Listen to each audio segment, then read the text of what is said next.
તો માંગરોળ તાલુકાના મોટી પારડી ગામના લોકો હાથમાં સળગતી મશાલ લઈને ખેતરમાં ઊભા શેરડીના પાકને બચાવવા માટે ટોળા બાંધાય છે, કારણ કે ગામની સીમમાં ખૂંખાર દીપડા જોવા મળી રહ્યા છે। આ ખેડૂતોની હાલત સારી નથી। થોડા સમય પહેલા અચાનક આવેલા બાવઠા અને વાવાઝોડાના કારણે ખેડૂતોને પાયબાલ કરી નાખ્યા હતા, ત્યારે હવે ખેડૂતોના ખેતરમાં ભૂંડનો પણ ત્રાસ જોવા મળી રહ્યો છે।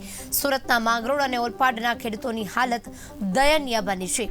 એક તરફ દીપડાનો ત્રાસ છે, ત્યાં બીજી બાજુ માવઠામાંથી ઊભા નથી થયા, ત્યાં ભૂંડનો ત્રાસ દેખાઈ રહ્યો છે। ખેડૂતો હાલ સ્થિતિ છે તે કફોડી બની રહી છે।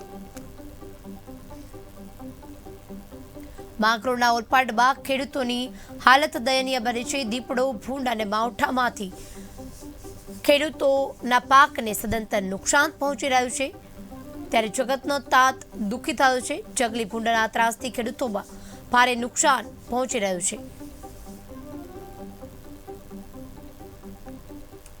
તો ભારત કૃષિ પ્રધાન દેશ છે અને આ કૃષિ પ્રધાન દેશના ખેડૂતોની કેવી હાલત છે એ જાણવા માટે કેટીવીની ટીમ છે તે આજે ગુજરાતના ગામડાઓ ખૂંદી રહી છે। સૌરાષ્ટ્રમાં નીલગાયોની ત્રાસ છે। ભરૂચ જેવા દક્ષિણ ગુજરાતના ભરૂચ જેવા નર્મદા કિનારે આવેલા જે મહેગામ, જોલવા જેવા ગામો છે ત્યાં જંગલી ગાયોનો ત્રાસ છે। અને દક્ષિણ ગુજરાતના કહેવાતા સુરતના માંગરોળ તાલુકાના જે મોટી પારડી અને જે ઓલપાડ તાલુકાના ગામડા છે ત્યાં જંગલી ડુક્કરોનો ત્રાસ વધ્યો છે। ત્યારે અમારી ટીમ છે તો માંગરોળ તાલુકાના ગામે જ્યારે આવી હતી ત્યારે આ ખેડૂતોની જે લાચારી છે તે મજબૂરી પણ જોવા મળી હતી, કારણ કે મોટી પારડી ગામના ખેડૂતો પોતાના ખેતરમાં સાંજ પડતા પોતાના ઘરે જતા રહ્યા હતા, કારણ કે 4 પગની આફત છે તેઓના ખેતરમાં પહોંચ્યું છે। કારણ કે એક તરફ જંગલી ડુક્કરો તેઓનો ઉભો પાક છે તેને નુકસાન કરે છે, બીજી તરફ દીપડાનો ભય અને ખોફ છે, કારણ કે આ ખેડૂતો પોતાના ખેતરે પણ જઈ શકતા નથી અને જો ખેતરે જવું હોય તો હાથમાં મશાલ લઈને જવું પડે।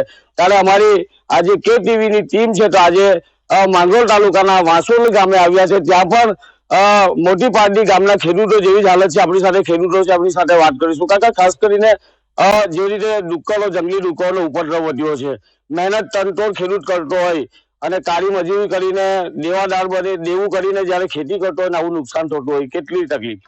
જો પહેલી તો ગવર્મેન્ટ ખબર છે કે એકર શેરડીમાં 1 એકરમાં કેટલો ખર્ચો થાય છે, તો એ લોકો જે ખર્ચો કરે છે, તમે ખર્ચો ડુક્કરો જે નુકસાન કરે છે એ નુકસાનની ભરપાઈ ખેડૂતો કઈ રીતના કરી શકે, એક વસ્તુ। બીજી વસ્તુ, જો એના માટે ફેન્સિંગ કે ગભી સગવડ કરે અને એમાં વધારે સબસિડી વધારે, અને આ ગામ સેવક કે તલાટી જ્યાં કુદરતી આખરે વરસાદ પડે ત્યાં જોવા જાય છે કેટલું નુકસાન થયું, આમાં કોઈ જોવા આવે છે? કોઈ નુકસાન થાય છે કે નથી થતું એ કોઈને પડેલી છે? અને ડુક્કર તો કોઈ બી પાકમાં નુકસાન કરે છે, ઇવન શેરડી કોઈ બી શાકભાજી આવી ગયું, ઇવન ડાંગર બી એમ। તો એના માટે શું કરે છે? ફક્ત આ લોકો ગામ સેવક ને તલાટીને આ જ કામ આપેલું છે, બીજી આપત્તિ આવી પડતા એ લોકો તપાસ કરે છે, તો આમાં તપાસ નહીં કરી શકે? તો અમારી તપાસ કરવી જરૂરી છે કે ડુક્કરે કેટલું નુકસાન કર્યું છે, એની કોઈ તમને પૂછે છે કે આમાં કેટલો તમારો ખર્ચો થયેલો છે? સામાન્ય રીતે કુદરતી આફત આવતી હોય ત્યારે તલાટી અને સરકારી અધિકારીઓને સર્વે કરવા મોકલતા હોય છે અને નુકસાનીનું વળતર આપતા હોય છે, પરંતુ વળતર પણ એવું મામૂલી હોય છે કે ખેડૂત એનાથી કઈ ના કરી શકતો હોય।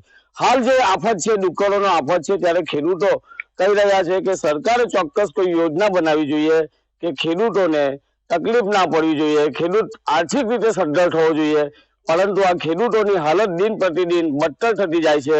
ત્યારે આપણી સાથે અન્ય ખેડૂત છે, આપણે એમની સાથે વાત કરવાનો પ્રયત્ન કરીશું। કાકા, ખાસ કરીને સૌથી મહત્વની બાબત છે કે જગતનો તાત તો કહેવામાં આવે છે, આખા દેશનું ભરણ પોષણ કરતો હોય તો આ જગતનો તાત એટલે ખેડૂત છે, પરંતુ ખેડૂતની હાલત છે કે એના ઘર સુધી જે પાક તૈયાર થતો હોય તે પણ આવી શકતો નથી, રાત દિવસ બિચારો મહેનત કરે છે અને સરકારે કંપનીઓ જે ઉદ્યોગોની નીતિ છે એના કરતા વધારે ખેડૂત તરફી નીતિ બનાવવી જોઈએ। શું કેવું છે તમારે? એ તો વાત બિલકુલ સાચી છે કે ખેડૂત એકદમ ગરીબ થઈ ગયો છે આજે।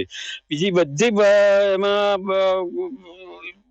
બીજા લોકો આગળ છે ત્યારે ખેડૂત જ એક એવો છે કે એક નિષ્પ્રાય એકદમ ગરીબ થઈ ગયો છે બિલકુલ। કે એક ડુક્કરનો તો એટલો બધો ત્રાસ છે કે નહીં પૂછો વાત, કે એનો જે કોઈ પણ ખેતી કરો તમે તેમાં ડુક્કર બિલકુલ ઉત્પાદન લેવા દેતા નથી।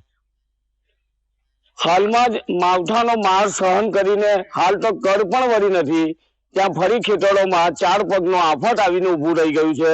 એક તરફ દીપડાનો ભય છે અને બીજી તરફ જંગલી ડુક્કરોનો ભય છે, ત્યારે ચોક્કસ સરકારે યોગ્ય નીતિ ઘડવી જોઈએ। સમગ્ર દક્ષિણ ગુજરાતમાં ખેડૂતો પરેશાન થઈ ગયા છે. તેમાં સૌથી વધુ કફોડી હાલત સુરત જિલ્લાના ઓલપાડ અને માંગરોળ તાલુકાના ખેડૂતોની આ હાલત થઈ છે. કારણ કે રાત્રે દીપડાનો ખોફ છે અને દિવસ દરમિયાન જે ડુક્કરો છે, જંગલી ડુક્કરો, અને તે નુકસાન કરી રહ્યા છે. અને રાત્રે દીપડાના ભયના કારણે ખેડૂતો ખેતરમાં આવી શકતા નથી. અને આ દ્રશ્ય આપ જોઈ રહ્યા છો. ખેડૂતો રાત્રે એક તરફ દીપડાનો ખોફ છે અને બીજી તરફ પોતાનો કિંમતી પાક બચાવવા માટે મસાલ લઈને પોતાના ખેતરમાં વાસો કરી રહ્યા છે. કારણ કે દીપડાનો ભય છે અને બીજી તરફ પોતાનો પાક બચાવવા માટે ખેડૂતો મરણીય બન્યા છે. ત્યારે આપણી સાથે પારડી ગામના ખેડૂતો જ આપણે વાત કરીએ. કેતનભાઈ, આફતમાં ઘેરાયેલો ખેડૂત છે, શું કહેશો? પડિયા પર પાટું અને દજ્જા પર ડામ. ખેડૂતો કરે તો શું કરે? એક બાજુ દીપડાનો ત્રાસ અને એક બાજુ ડુક્કરનો ત્રાસ.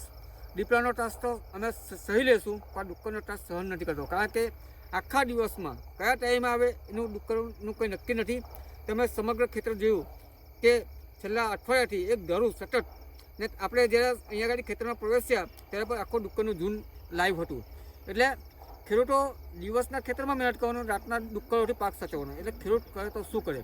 લાખો રૂપિયા ખર્ચીને અમે શેરડીનો પાક વાવીએ છીએ, ડુક્કરીઓ પાક છે, ઘણો ખર્ચો થાય છે.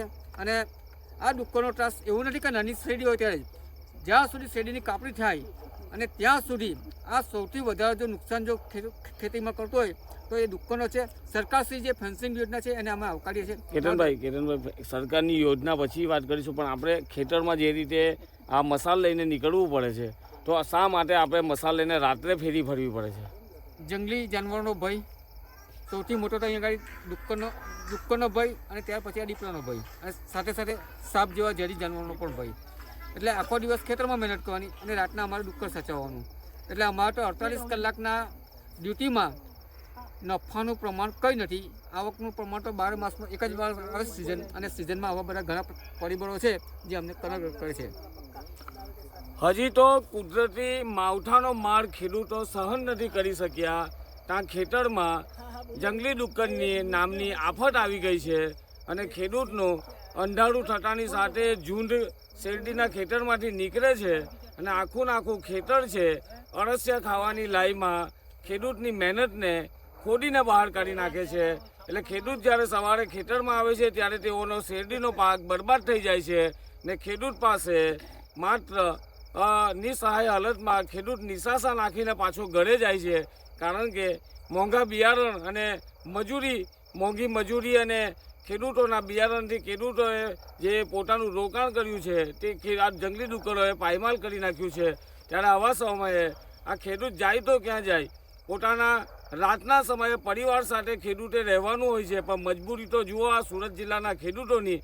રાત્રે મસાલ લઈને પોતાના ખેતરમાં શેરડીનો પાક બચાવવા માટે આ ખેડૂતો છે તે ખેતરમાં ફેરી ફરી રહ્યા છે. એક તરફ સરકાર કહી રહી છે કે આ ખેડૂતોના ઝાટકા મશીન આપવામાં આવશે, જેથી કરી આ ભૂંડ છે, જંગલી ડુક્કરો છે તે ખેતરમાં ના આવે. પરંતુ આ યોજના ક્યારે અમલમાં આવશે, ક્યારે ખેડૂતને મળશે, ક્યારે ખેડૂતના ખેતર સુધી પહોંચશે એ કોઈને ખબર નથી. પણ એક વાત ચોક્કસ છે કે આ જંગલી ભૂંડ છે એ ખેડૂત નહીં, કિસ્મત નહીં, મહેનત પર જે પાણી ફેરવી રહ્યું છે તેને લઈને ખેડૂત રાત્રે પણ ઊંઘી શકતો નથી. Kiransinh Gohil, KTV news, Surat.